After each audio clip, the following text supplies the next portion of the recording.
Well, you need some help for your fantasy team, and that's why we are here with the Week 6 Waiver Wire show. It is the Audible, Cecil, Lammey, Sigmund, Bloom, and starting at the quarterback with a quarterback that, okay, Bloom, I can't believe he's out there, Yeah.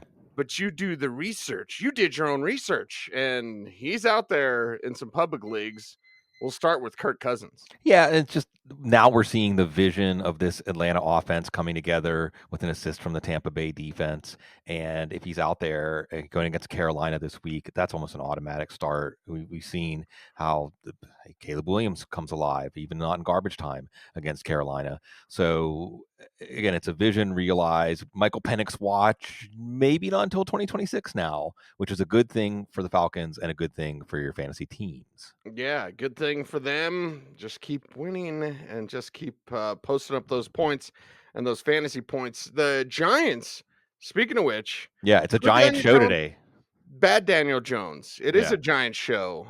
So let's go with Daniel Jones and fantasy GMs actually relying on him. Yeah, I think that the Daniel Jones watch is on because if you take away a miserable week 1 for the Giants against the Vikings, who we know have a good defense, Daniel Jones has leveled off as a solid low ceiling but high floor. And remember, he hasn't had one of those runs. Daniel Jones can take a run to the house. What's really encouraging about Daniel Jones and the Giants offense, and why we're going to have a giant at every position today. You get a giant, you get a giant, you get a giant. Everybody gets a giant today because, well, first of all, I guess this is a good moment. It's week 6, but we still have to look at the schedule because when you look at Seattle and what Seattle did, how much of that was schedule based? We're going to get to watch them on Thursday night against San Francisco. But the Giants offense, without Malik Neighbors, the foundational player in their offense, was very successful against the Seattle Seahawks on the road. And what you saw from Daniel Jones, remember when we watched him against the Cowboys, his one dud in the last 4 weeks, really for fantasy, it was there in the deep passing game, but he wasn't hitting the deep balls. Well, he was better with his guy Darius Slayton, who we're going to talk about. The running game looks better with Tyrone Tracy. So what's this offense going to do when Malik Neighbors comes back? Well, maybe see. This is where we preach patience. We were really feeling like, well, the Giants, Brian Dable, Daniel Jones, tear it down. It was a mistake, a mistake, a mistake. But after this week, we're asking, other players were asking about Jameis Winston. Every week, we wonder, when are they going to pull the plug on Deshaun Watson? Joe Flacco, who might be worth holding, even if Anthony Richardson is going to come back, after you saw his ceiling and deep leagues, Aiden O'Connell, Bryce Young, not yet, but preemptive ad maybe in your 2 quarterback superflex leagues. Yeah, let's move to the running back position. And I love it when a plan comes together, and I love it when a stud for the draft community, because draftniks really love Tyrone Tracy, perhaps more than NFL teams did. But they made the mistake. Now Tracy is the guy emerging with another giant. And the question is, Joe Shane and Brian Dable, yeah, you invested in Brian and Singletary, maybe over invested in him.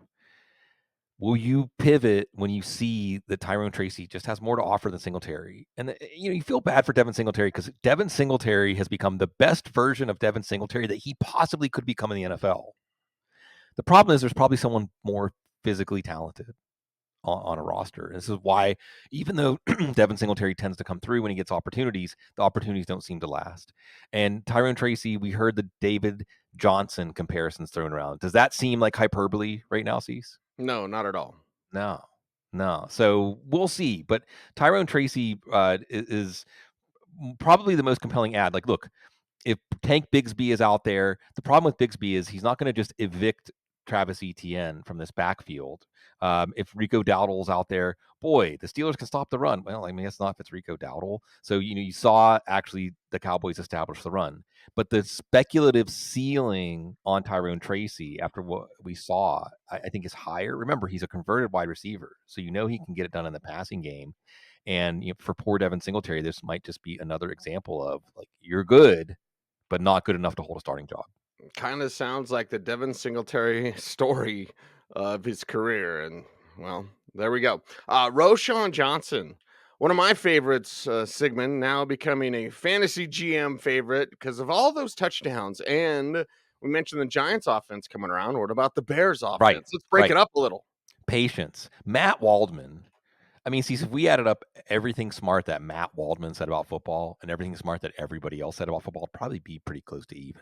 Matt Waldman taught us a long time ago that the NFL moves in these 4-week chunks, and teams self-scout and teams start to reflect and teams make adjustments and both positively and negatively. I mean, they start to get things figured out, but also they start to figure out how to stop things or how to adjust to things that the league is having trouble with. So you're right to point out the Bears as another team that seems to have found their home mode that they really wanted all along, which is a defense and running game based team. Yes, they have a great trio of receivers, a threatening trio of receivers, and they have Caleb Williams and all of the wizardry that he can do in the passing game, but this is a running game and defense-based team. So you saw yesterday 3 rushing touchdowns, and Caleb Williams threw for 300 yards and 2 touchdowns to DJ Moore, right? You saw Roschon Johnson getting the touchdowns, and he's going to be the goal line back. DeAndre Swift is doing everything that the Bears ask him to do well, but one of the things they don't really ask him to do, because it's not his style, is that short yardage running. That's Roschon Johnson. And if this team continues to be successful, then Roschon Johnson has a nice combination of injury upside. You know, for Khalil Herbert, for whatever reason, we've seen him pop at times in the past. It just doesn't seem like the Bears are that into him. Okay. They are into Swift. They went and signed him, and into Roschon Johnson. So Roschon Johnson in good matchups can be a flex play, but if Swift gets hurt, now Roschon Johnson becomes a starter in this offense. And remember, Roschon Johnson is a 3-down back. He's got passing down skills. He's a pass blocker. He's a good receiver. There's a lot of running backs to step through this week. Ty Chandler with Aaron Jones' hip issue. Now Minnesota's on bye, and Chandler didn't look all that good. You know, are we sure that Chandler's significantly better than Myles Gaskin? Will this turn into a Myles Gaskin take if Aaron Jones goes down for extended time? So I'm not as excited about Chandler. Raheem Mostert, again, on bye. Worth carrying through bye. Devin Achane has a concussion. You hope he'll be back in 2 weeks. Jalen Wright, also in this group. And I think there's a genuine debate of would you rather have Wright or Mostert? With the running game on track for Miami, again, those 4-week chunks. We'll see. Trey Sermon, Jonathan Taylor has a high ankle sprain. How long has it taken for Joe Mixon to get back? So Sermon, maybe his value evaporates. Maybe Jonathan Taylor's back soon. And of course, he's sharing with Tyler Goodson. So Goodson looked pretty good. He's still the number 2 back, but it is more of a committee than Sermon is the clear lead back there when Taylor's out. So we're looking at that situation. Speaking of Mixon, we're looking at Dare Ogunbowale, who it just seems like the Texans trust him more, and he does more in the passing game. So he's probably the better play over Cam Akers, even though Cam Akers has a couple of touchdowns. And we'll see. The churn is going to continue at running back, and you're going to need to stay agile. And Cecil, I think that this list is probably going to stay pretty robust. So I don't have anybody over, say, 15 to 30%. I'm not breaking the bank for Tracy or Bigsby or anybody, because there will be more running backs to come. There will be more. And if you want more from the report, Sigmund's report, well, then you check out footballguys.com, where that's where the full upgrades, downgrades, and waiver wire report will be. It is footballguys.com. You want to support the show, like, comment, share, subscribe, hit the notification bell, and then subscribe to footballguys.com. We don't do silly super chats.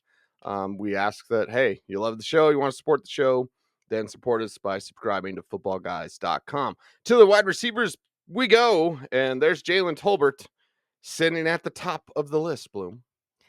It's interesting, too, because Tolbert was already basically a full-time player, because this team is a pass-first team and 3 wide receivers are on the field a lot. But for whatever reason, when Brandon Cooks, and it isn't like Brandon Cooks was getting a ton of targets either, but when Brandon Cooks goes down on injured reserve now Jalen Tolbert comes alive against the Steelers, of course. Yeah, of course. I'm glad we didn't have to recap that game, Cease. But you have Jalen Tolbert now, especially with teams selling out to take away CD Lamb. Jalen Tolbert becomes a really interesting waiver wire pickup, because this we know, even with Rico Dowdle having a good game as a runner, this offense is going to pass about 2 times for every time it runs. Okay, you want and this is with Jake Ferguson had a solid game. CeeDee Lamb, it was a floor game for CeeDee Lamb, but it wasn't like CeeDee Lamb got completely shut out of the box score. So it's there for Jay. And it wasn't like Dak Prescott went like Kirk Cousins did, okay, or Lamar Jackson, etc. So it is there for Jalen Tolbert every week, and you're seeing him grow as a player. And remember, Dak Prescott endorsed the Jalen Tolbert pick, so maybe there's some chemistry, some affinity there that we're seeing now turn into fantasy value. Yeah, let's see what can happen there. Speaking of which, and I don't like doing this, Bloom, but I have to because you brought up that game. And I'm not going to re-edit this. I apologize. Russell Wilson gonna play? No. I know. But you heard the announcers. You saw him on the sidelines. Preemptive pickup for Russell Wilson I mean, in a in week. two quarterback super flex leagues, okay. I mean, let's see. Let's give Justin Fields, if the Raiders make him look frustrated out there as a passer, and I don't know. That's sad. That's depressing. Let's talk about something more uplifting. Like the Giants and Darius Slayton now on the list. There we go. Yay. All right, more Giants talk. Darius Slayton up next. Yeah, and by the way, in the name of public leagues, I could have led this with Josh Downs. But Josh Downs I would pay more in PPR leagues for Josh Downs than any other name that has come up on the Waiver Wire show, and will come up on the Waiver Wire show, by the way. He's kind of like their Cooper Kupp. He's that layup. He's those easy receptions to keep. Shane Steichen scheming that up. But Darius Slayton, who, again, go back to Darius Slayton's rookie year, he looked like a future star, and a future star with Daniel Jones, with their deep ball chemistry. That was not on. We saw it against the Cowboys. It was really off. But now, without Malik Neighbors drawing coverage, Darius Slayton had a massive game against the Seahawks. And see, if I say Seahawks defense, what do you immediately think of? Who do you think of? The corners. Yeah. And Darius Slayton beating them. He was beating them, and Daniel Jones was finding him. This is exciting. So Darius Slayton, you might have people saying, well, hey, what about whenever Malik Neighbors comes back? Malik Neighbors comes back, even better coverage. Take a look at Rashod Bateman. This, again, it might be a game script thing, right? When the Ravens can control the game, Lamar Jackson might only throw the ball 15 or 20 times. But when the Ravens, because the Ravens pass defense is suspect, when the Ravens have to pass to keep up like they did yesterday, like they're probably going to against Washington, Rashod Bateman becomes an interesting play here as we go through the bye week gauntlet. Michael Wilson, as much as we love the human Greg Dortch, Michael Wilson looks like he's that second wide receiver that Kyler Murray is going to look for. He had a solid game. He's coming around. And rounding it out, Alec Pierce. Only Alec Pierce can have one of the best fantasy days in about 5 minutes of clock time. And he was down at the 1. And one of his catches has to be seen to be believed. As much as A.D. Mitchell is coming on, and A.D. Mitchell looks like he's on the track to be what we hoped he could become in the NFL, everybody keeps overlooking Alec Pierce, except his quarterbacks, who know that when they throw deep to him, good things happen. I don't know why Tucker Kraft isn't on everybody's team already, Bloom, because he's on every single one of your teams. Number one in your heart. And, number one tight end to talk about here. Yeah, just in case. And you just saw him rumbling down the field for a touchdown. You saw him showing the toughness, getting another touchdown in short yardage. And we'll see if this is sustainable. But anytime somebody can put up a 25-point fantasy day in PPR leagues at tight end, I mean, that's one of the best days. Seems like we're going to see him all year at that position. So Tucker Kraft, I just love Cecil. We've been talking about him. Dane Brugler. I'm going to tip the cap to Dane Brugler. How many times do we do that on this show every year? Dane Brugler told us back on the couch last year that he thought Tucker Kraft was one of the best tight ends in that class. And that Tucker Kraft, I think he said Alabama was going after him, right? Is Tucker Kraft South Dakota State? Am I remember that correctly, Cease? Believe so, yep. South Dakota State and those tight ends, Dallas Goedert. And he said, hey, Tucker Kraft was good enough that Alabama wanted him, and he was loyal to his team.